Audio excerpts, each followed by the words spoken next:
অর্থ সম্পদ যা আছে এগুলোকে কাগজের টাকায় রেখে দিবেন না, আমার নসিহত।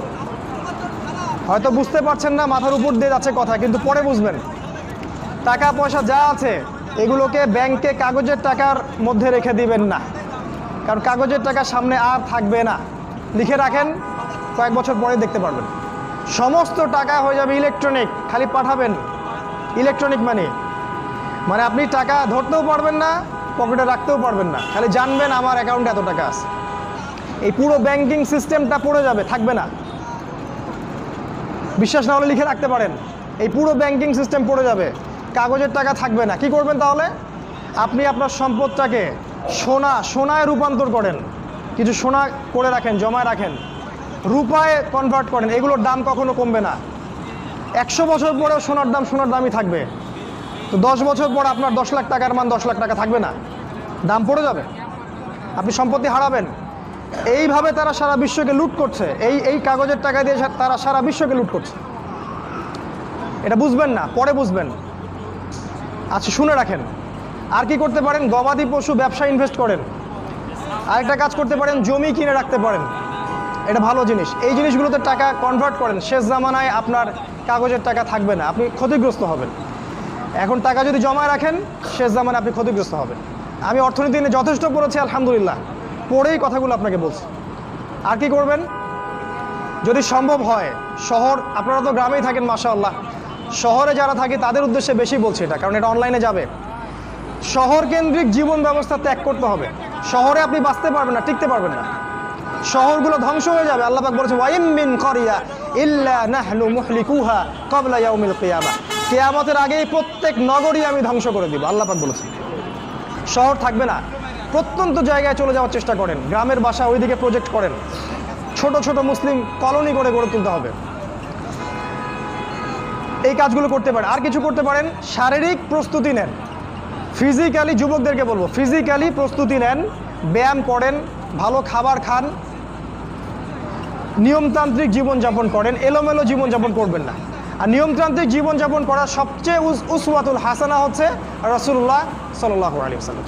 উনার সুন্নাহ মাফিক জীবনযাপন করেন, আপনি ভালো থাকবেন। কারণ সামনের দিনগুলোতে আরও ফিতনা বাড়বে, এবং আমাদের এই যুব সমাজের এবং তার পরবর্তী প্রজন্মের শারীরিক অবস্থাকে নষ্ট করে দেওয়ার জন্যে অগণিত খাবার বাজারে ছেড়ে দেওয়া হয়েছে, যেগুলোর মধ্য দিয়ে অসুস্থ হয়ে যাবে। তাই রাসূলের পদ্ধতি অনুযায়ী জীবনযাপন করেন, ভালো খান, ফ্রেশ জিনিস খান, ব্যায়াম করেন, শারীরিক প্রিপারেশন নেন, আপনি ভালো থাকবেন ইনশাআল্লাহ। এই কাজগুলো আপনাকে ইনশাআল্লাহ শেষ জামানায় বাঁচতে সাহায্য করবে। আল্লাহ পাকের সুন্নাহ বোঝা খুব দুষ্কর।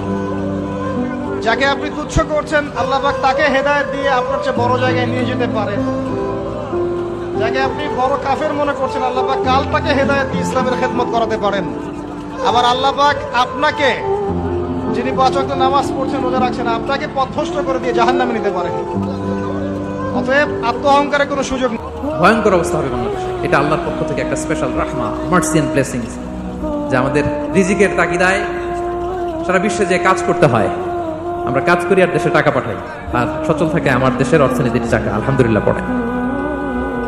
সো বাংলাদেশের গভর্নমেন্টকে আমি বিনীত অনুরোধ জানাবো, শ্রম মন্ত্রণালয়কে অনুরোধ জানাবো, এয়ারপোর্ট অথরিটিকে অনুরোধ জানাবো, আমার শ্রমজীবী ভাইদের সাথে ভালো আচরণ করুন, তাদের সাথে কোঅপারেট করুন। বিশেষ করে যতগুলো দূতাবাস আছে সারা বিশ্বে, বাংলাদেশের যে মিশনগুলো, দূতাবাসগুলো, আমার শ্রমজীবী ভাইদের যে কোনো কাজকে অগ্রাধিকার ভিত্তিতে আপনারা সার্ভিস দিন। এটা দিতেই হবে, ঠিক কিনা বলেন? তারা ভালো থাকলে ভালো থাকবে বাংলাদেশ। তো এই জন্য শ্রমের কোনো বিকল্প নাই। নিজ হাতে উপার্জিত অর্থ, নিজ হাতে উপার্জিত কামাই, এটা শ্রেষ্ঠ কামাই। তো আলহামদুলিল্লাহ আজকের অডিয়েন্সের মধ্যে শ্রমজীবী ভাইয়েরা বেশি, আলহামদুলিল্লাহ পড়েন। এটা আমাদের সৌভাগ্য। এই যে বাংলাদেশে এখন চাকরি নাই, চাকরির বাজার মন্দা, মাস্টার্স পাস করে বেকার, টোটো কোম্পানির ম্যানেজার, এরকম আছে না নাই? তার বিপরীতে আল্লাহ তাআলা আপনাদেরকে মালয়েশিয়া নিয়ে আসছে, প্রতি মাসে আপনি টাকা পাঠান, আলহামদুলিল্লাহ। আপনি বাংলাদেশের যে উন্নয়ন, বাংলাদেশের যে ডেভেলপমেন্ট, এই যে স্মার্ট বাংলাদেশ বলে বলে মন্ত্রীরা মুখে ফেনা তুলে ফেলে, এটার গর্বিত অংশীদার আপনি, ঠিক কিনা বলেন? আপনি গর্বিত অংশীদার। You are the contributor, you are the real contributor. আপনার অবদানে বাংলাদেশ আজকে সচল, আলহামদুলিল্লাহ। সো মন ছোট করার কোনো সুযোগ নেই। নিজ হাতে উপার্জিত কামাই, এটা পৃথিবীর শ্রেষ্ঠ কামাই, আলহামদুলিল্লাহ। পরিশ্রমের মাধ্যমে যে উপার্জন, এটাকে ইসলাম আমাদেরকে উৎসাহিত করে। শুধু নামাজ, রোজা, জিকির এগুলো নিয়ে ইসলাম আমাদেরকে পড়ে থাকতে বলেনি। কোরআনিক অর্ডার হচ্ছে আপনার নামাজ শেষ, আপনি বেরিয়ে পড়বেন, কাজে বেরিয়ে যাবেন। ফাইদা কুদিয়াতিস সালাতু ফান্তাশিরু ফিল আরদি ওয়াবতাগু মিন ফাদলিল্লাহ। বিধানটা কার বলুন? আওয়াজ করে বলুন, বিধানটা কার? এটা কোরআনিক ভার্ডিক্ট, কোরআনের বিধান। নামাজ শেষ, ভুল হয়ে বসে জিকির করতে বলে নাই আল্লাহ। আল্লাহ বলেছে ফান্তাশিরু ফিল আরদ ওয়াবতাগু মিন ফাদলিল্লাহ, জমিনে ছড়িয়ে পড়ো, আল্লাহ রিজিক তালাশ করো। নামাজ শেষ, বেরিয়ে যাবেন। কৃষক চলে যাবে মাঠে, শ্রমজীবী চলে যাবে ফ্যাক্টরিতে, শিক্ষকরা চলে যাবে তাদের শিক্ষা প্রতিষ্ঠানে, কর্পোরেট ওয়ার্ল্ডের লোকেরা চলে যাবে তাদের প্রতিষ্ঠানে। ডেভেলপমেন্ট করতে হবে, সিভিলাইজেশন করতে হবে। নামাজের পরে গোল হয়ে বসে থাকা চলবে না। কি ব্যালেন্স দেখেছেন ইসলাম? আজান হয়েছে তো মসজিদে আসো, নামাজ শেষ বেরিয়ে পড়ো, আলহামদুলিল্লাহ। কি ভারসাম্যপূর্ণ ইসলাম। ফাইদা কুদিয়াতিস সালাতু ফান্তাশিরু ফিল আরদ, যখন সালাত শেষ জমিনে ছড়িয়ে পড়ো, আল্লাহ রিজিক অন্বেষণ করো। তাহলে শুধু নামাজ রোজার মধ্যে ইসলাম নয়, আপনাকে কর্মঠ হইতে হবে, পরিশ্রম করতে হবে, হাড় ভাঙা পরিশ্রম। বিশ্বনবী সাল্লাল্লাহু আলাইহি ওয়াসাল্লাম অত্যন্ত পরিশ্রমী ছিলেন। He started his first career as a shepherd. সুবহানাল্লাহ। ওনার প্রথম ক্যারিয়ার উনি রাখাল হিসেবে শুরু করেছেন। রাখালরা যে কাজ করে, অর্থাৎ মরুভূমিতে ভেড়া, মহিষ, ভেড়া, ছাগল, তারপর বকরি, দুম্বা, এই চরানোর কাজগুলো দিয়ে বিষ্ণু সাল্লাল্লাহু আলাইহি ওয়াসাল্লাম তার ক্যারিয়ার শুরু করেছেন as a shepherd। বিষ্ণু সাল্লাল্লাহু আলাইহি ওয়াসাল্লাম বলেন, সহিহ বুখারীর বর্ণনা, মা বাআসাল্লাহু নাবিয়্যান ইল্লা রাআল গানাম। আল্লাহ তাআলা এই পৃথিবীতে এমন কোন নবী পাঠায় নাই যে নবীরা ছাগল চড়ায় নাই। সুবহানাল্লাহ পড়বেন না? সাহাবারা বললেন, ওয়া আনতা ইয়া রাসূলুল্লাহ, হে আল্লাহর নবী, আপনিও ছাগল চড়িয়েছেন?